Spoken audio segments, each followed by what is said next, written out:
Antes de iniciarmos a parte mais importante, presta muita atenção. Por que eu abri esses 2 capítulos? Todos vocês, jovens, não obreiros, obreiros, pastores, a todos nós, isso é muito importante. Se você não tiver conhecimento disso que eu vou falar, é melhor você deixar o seu ministério. E é melhor você nem se atrever a sonhar em ser um obreiro. Porque nós precisamos nós estamos chegando num ponto que a igreja precisa parar de brincar com o altar, antes que Deus perca a paciência e fulmine a todos nós. E agora eu não estou brincando. Nós precisamos entender o que é ser um sacerdote e um ministro. Nós precisamos entender e parar com esse oba-oba, parar de humanizar a Deus. Quando ele diz assim: não usareis o nome do teu Deus em vão, é exatamente o que nós estamos fazendo. E usar o nome de Deus em vão não é fazer uma piada com o nome de Deus, é muito pobre essa interpretação. Usar o nome de Deus em vão é envolver Deus nas nossas ações carnais, projetos carnais, no nosso humanismo. Queremos submeter a Deus a nossa condição de pensar, de agir, de viver. Não, meu irmão. O relacionamento de Deus e o homem é um só. Tira as sandálias dos teus pés, porque a terra que você pisa é santa. Foi assim que ele se dirigiu a Moisés. Moisés não conseguiu, não se atreveu a olhar para Deus, temia olhar para o Senhor. Não é isso que nós estamos fazendo, não. É temor e tremor. A Bíblia diz que tem demônios que têm postura diante de Deus melhor do que nós, porque os demônios creem que há um Deus só, e temem e tremem. E tem cristão que não teme nem treme diante de Deus. Você tem que entender isso aqui, porque no final das contas, nós não vamos parar num julgamento de galardão, tá? Ai, vamos ver o que vai ser meu galardão.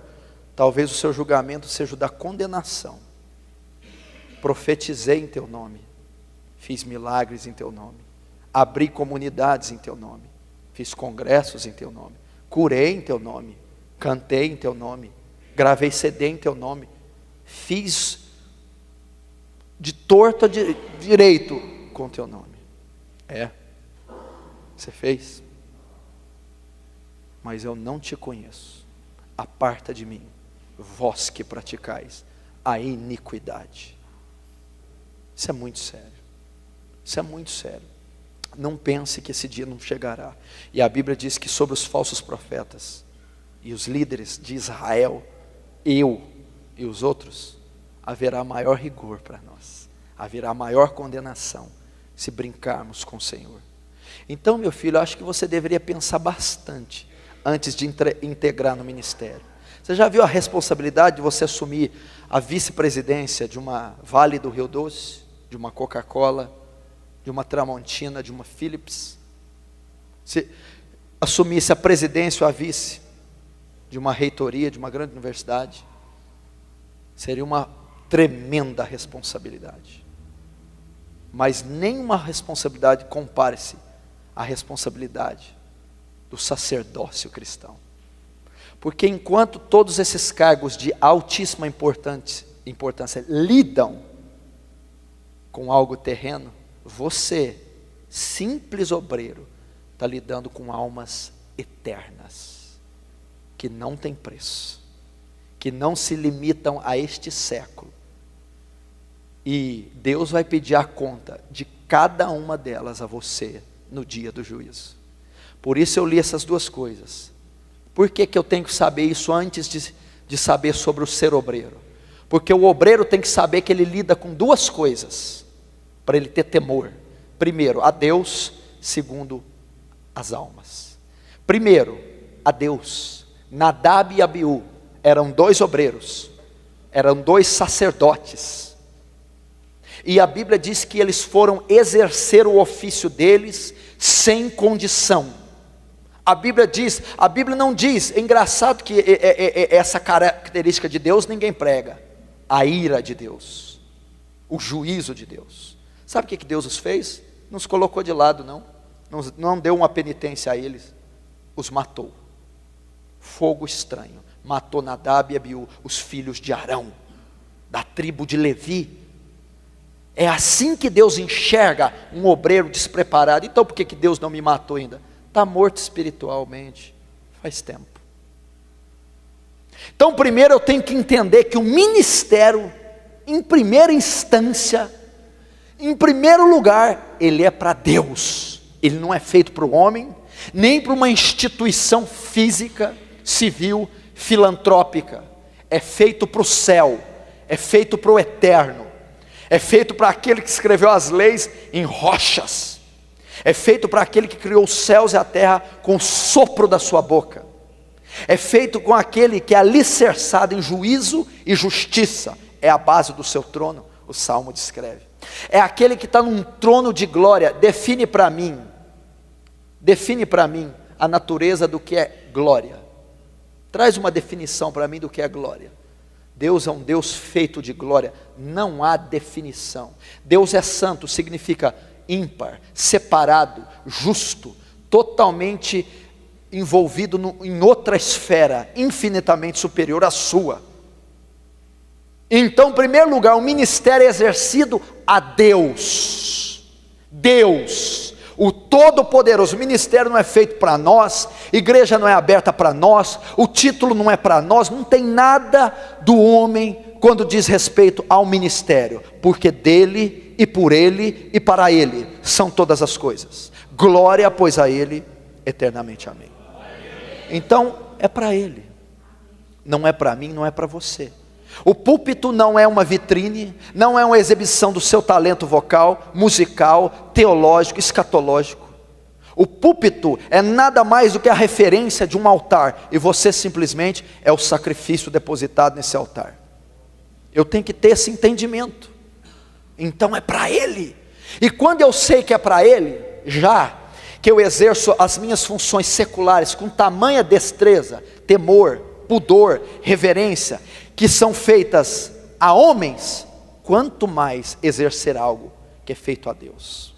Quando você se dirige a uma autoridade em Brasília, você não vai com qualquer roupa, senão você não é atendido. Você não usa qualquer vocabulário, senão você não é ouvido. Você não se pronuncia de qualquer maneira a uma autoridade, senão você é imediatamente despachado. Agora, por que com Deus você coloca qualquer roupa carnal, imunda? Por que com Deus você usa qualquer termo, ou não tem uma reverência para dirigir a palavra a Ele? Daniel, quando dirigia a palavra, sabe o que ele dizia? A ti pertence a justiça, a nós a confusão de rosto. Não conseguia olhar para o céu. Agora você, obreiro, pastor, diácono, ou aquele que quer exercer o cargo, se não tem essa visão de Deus, não o sirva, não o sirva.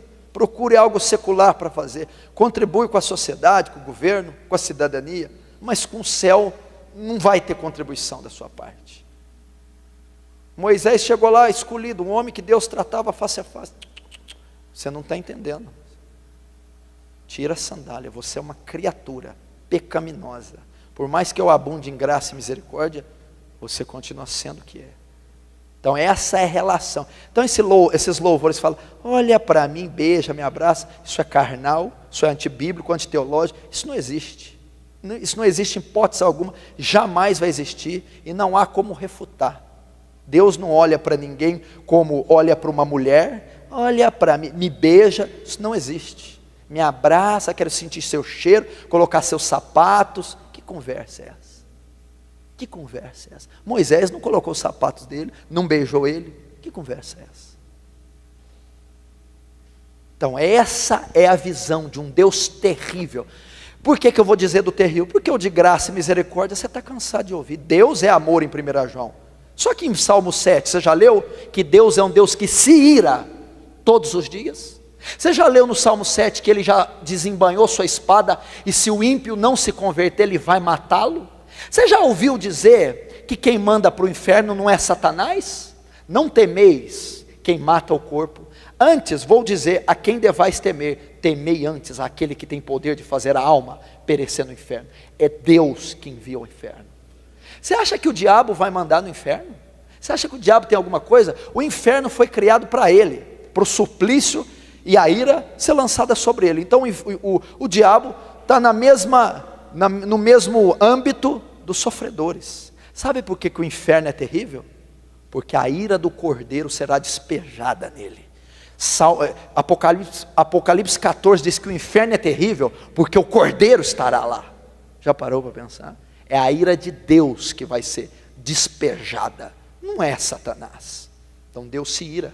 Deus ama, odeia o pecado, mas ama o pecador. Deus odeia o pecado e odeia o pecador também, porque Ele mata o pecador. Cuidado com isso. Isso aí é interpretação neopentecostal, contemporânea, triunfalista. Nós devemos entender a mente de Deus. Nós estamos no tempo da graça, Deus não age daquele jeito mais, porque lá em Números, com a murmuração do povo, o que Deus fez? Abriu a terra e engoliu 250 israelitas vivos, Datã, Corá e Abirão, mandou. Deus matou com um anjo só 180 mil dos exércitos da Síria. Deus aterrorizava. O Deus da graça não faz isso. Ele não faz não. O Deus da graça, eu vou te dizer que ele é pior do que o da lei. Porque o Deus da lei fala que se você adulterasse, morria a pedrada. Olha que Deus terrível. Agora o Deus da graça diz que se você só olhar, já adulterou. Qual que é pior? O outro para morrer tinha que pegar na cama. Não, o da graça, só olhar. E aí? O da lei diz que se você matasse, teria que morrer, olho por olho, dente por dente. O da graça não. Diz que se você aborrecer um irmão, já é homicida. Qual que é pior? Então acho que você não entendeu sobre o Deus da graça e o Deus da lei. Porque se você tem uma barreira com um irmão que está aqui, você é homicida. E sabemos que nem homicida tem parte nele, a vida eterna. Esse é o Deus a qual você vai servir se você se integrar ao ministério. Ou é o Deus que você está servindo? Cuidado. Segundo, se eu dizer ao pecador que ele vai morrer, suas ovelhas, seus liderados, que você cuida a uma congregação, uma rede. Ímpios, pessoas. E tu sabendo disso não adverte, ele morrerá pelo pecado dele, mas o sangue dele, da tua mão requererei. O que eu aprendo aqui, antes de ser um obreiro? Primeiro, temor a um Deus terrível, de amor, sim, de misericórdia, de graça, sim, mas de justiça e juízo. Segundo, eu estou trabalhando, não é com porcos, galinhas, automóveis, televisores, terrenos, condomínios. Eu estou trabalhando com criaturas eternas. Você já parou para pensar que você é um ser eterno? Você já parou para pensar que as pessoas que estão passando ali na rua, que eu vi agora, são eternas? Que os africanos são eternos, indianos são eternos, que todo ser desde Adão é eterno? O que significa? Você só tem um corpo mortal. A sua alma jamais se desfará, é eterna. E as pessoas às quais você vai lidar são eternas, ok? Então quando você canta para almas eternas, prega para almas eternas, aconselha, discipula, visita, evangeliza, faz qualquer coisa, toca o instrumento, almas eternas. E dependendo do seu descuido com as tais, você não vai perder elas por um acidente de trânsito, por um infarto ou um derrame. Você perderá-las para o inferno. E elas estarão por culpa sua, não por 1 milhão de anos, não por 10 milhões, não por 100 milhões, não por 1 bilhão de anos, nem 1 trilhão, nem 1 zilhão. Elas estarão para toda a eternidade. E o sangue delas cobrarei da sua mão. Então é muito sério o ministério. são almas eternas que nunca se desfarão. Então olha o cuidado que eu devo ter antes de exercer, ou se eu estou exercendo um ministério. Quantas que já passaram na nossa mão e já morreram? Quantas que já morreram sem Cristo? Quantas que se perderam por negligência, omissão, incompetência e responsabilidade nossa, e se morrerem nesse instante que estão lá servindo ao mundo e ao inferno, nós seremos os culpados.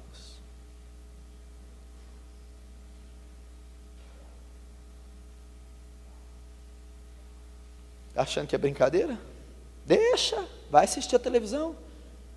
Fica influenciado pelos programas evangélicos brasileiros. Fica influenciado. Você acha que aquilo é evangelho?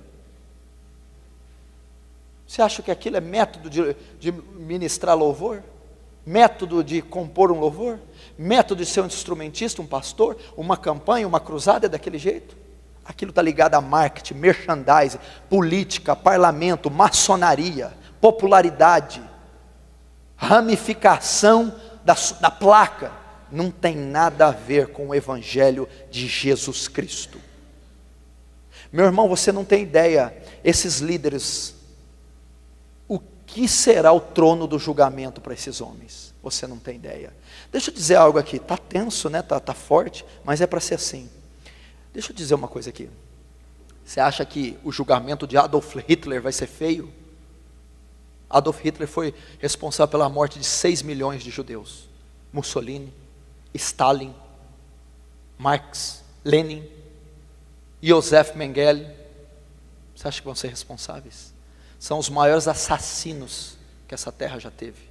São as pessoas da pior espécie. Mas deixa eu te dizer uma coisa, o julgamento deles não vai ser tão árduo como o julgamento dos falsos líderes. Por quê? Porque esses aí só mataram corpos. Creio que Hitler levou muito judeu para o céu, porque enquanto estavam nos campos de concentração sendo torturados, estavam clamando Yahvé, estavam se arrependendo e clamando por misericórdia. Matou corpos. Agora esses líderes, diz ao pecador que está na profanação e luxúria, que ele deve continuar como está, enganando-o e mandando para o inferno. Então esses falsos líderes, enquanto Hitler matou milhões de corpos, esses aí estão matando milhões de almas. E aí? Ensinando um falso evangelho, uma falsa doutrina, um fogo estranho.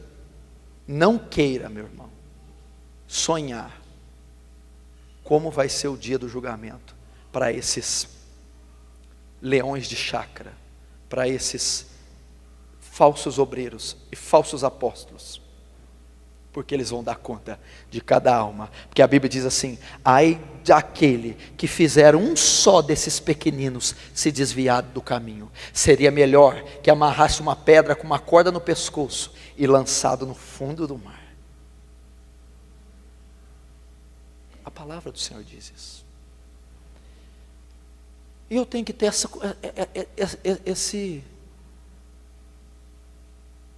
esse conhecimento do que é um ministério.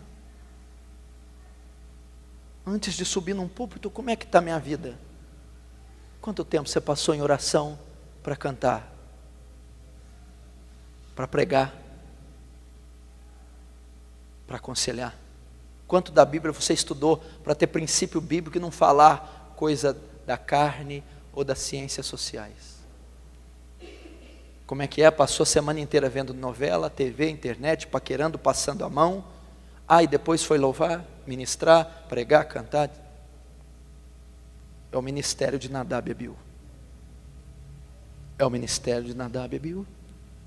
Olha a responsabilidade. E nós não podemos ser demais maduros para dizer: isso aí eu tenho ouvido desde que nasci.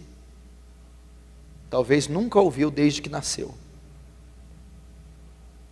Nós temos que ser inocentes, sinceros e puros como crianças. Porque eu tenho pregado o Brasil todo, tenho vivido um evangelho na medida do possível, verdadeiro. Mas toda vez que eu sou advertido pela palavra ou por um homem de Deus, eu me curvo e me dobro e reconheço a minha falha, seja quem for. Aí está a nobreza de um homem de Deus. Não está em dizer que sabe tudo, e sim de reconhecer quando não sabe, quando não tem condição, quando está em falta com Deus. Quando diz, tenho que rever minha vida, porque o meu ministério até hoje pode ter sido feno, palha, restolho, vai queimar pelo fogo, não é pedra preciosa, não é ouro, está edificado sobre a areia. Porque não adianta você ter quantidade e você não ter qualidade. Então é preferível ter uma igreja com 1000, só com um salvo, ou uma igreja com 10 e 10 salvos? No final das contas, a igreja de 10 prevaleceu sobre a de 1000, porque tinha um pastorzinho humilde, apto, na frente dos 10. É isso que é importante. Quem te disse que Deus está ligado a números? Quem te disse que Deus está ligado a números? A Bíblia diz assim, escuta esse versículo: ainda que Israel seja como a areia do mar, só o remanescente será salvo. Porfiai por entrar na porta estreita, porque são poucos os que vão passar por ela. Jesus já profetizou 2000 anos, nem que você quiser, você muda essa profecia, nem que você chamar uma construtora para largar a porta, para tentar passar mais gente, não vai passar. São poucos os que passarão por ela. Ele não está ligado a números. Pare com a numerolatria. Eu preciso crescer, eu preciso. E essa numerolatria tem acabado com a igreja brasileira, porque todo mundo quer crescer, e estão como um rolo compressor passando por cima dos princípios bíblicos e teológicos.